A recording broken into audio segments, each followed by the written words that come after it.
Thanks for joining Jeff and I today. Today we're going to talk about technical recession. Is a technical recession a time when Canadians should sell their stocks? By the way, before we begin, I just want to comment on our backgrounds.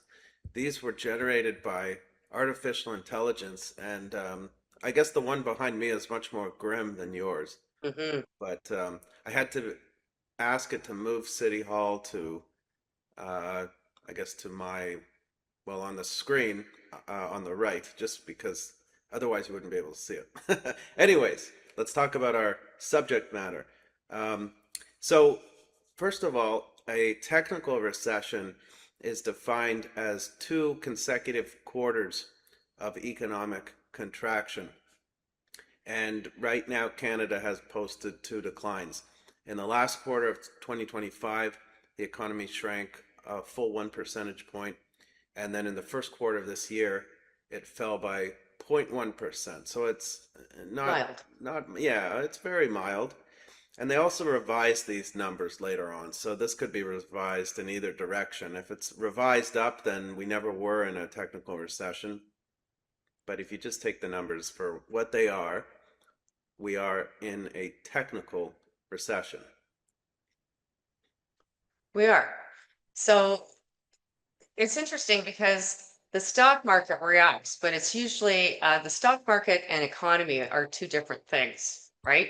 So the stock market anticipates where we're going, and the economy tells us where we've been.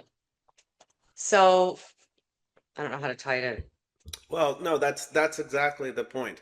Um, if we're saying that Canada's in a technical recession, or any time we're in a recession, it's usually too late to sell because you don't ever want to make trades based on yesterday's headlines. The stock market lives in the future, usually 6 months into the future, and so we wanted to go back in history and look at a great example, which was the financial crisis of 2008, '09, Hmm.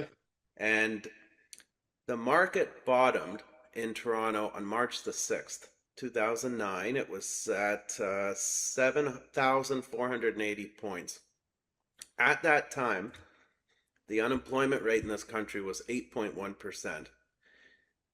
However, the unemployment rate kept rising until August when it finally peaked at 8.7%.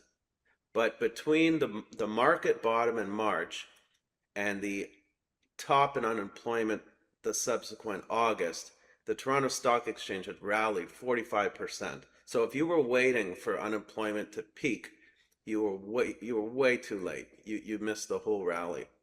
So, Right.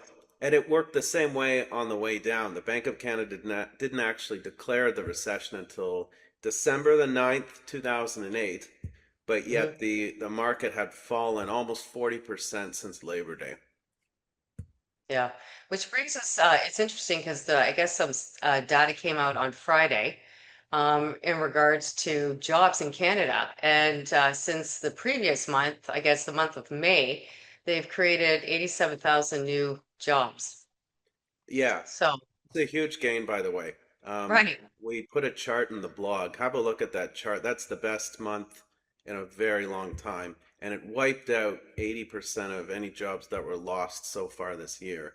The Mhm. reason we're mentioning this is to say, point number one, you don't want to sell your stocks on yesterday's headlines. However, we don't think we're in a recession anyways. Mhm. So, um, the jobs number is an excellent reason to suggest that this quarter you may see positive. Actually, I think you will definitely see positive growth this quarter because energy prices are also much higher because of the war in Iran, and we export a lot of oil.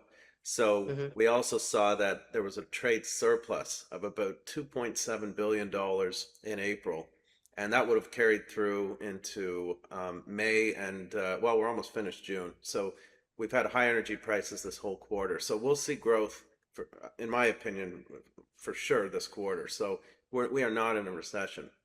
Mhm. Okay, so things are looking good. Yeah, I think they're looking good. We just wanted to make the point that you don't want to sell on yesterday's headlines Right. because the market does live in the future. Yeah. Okay.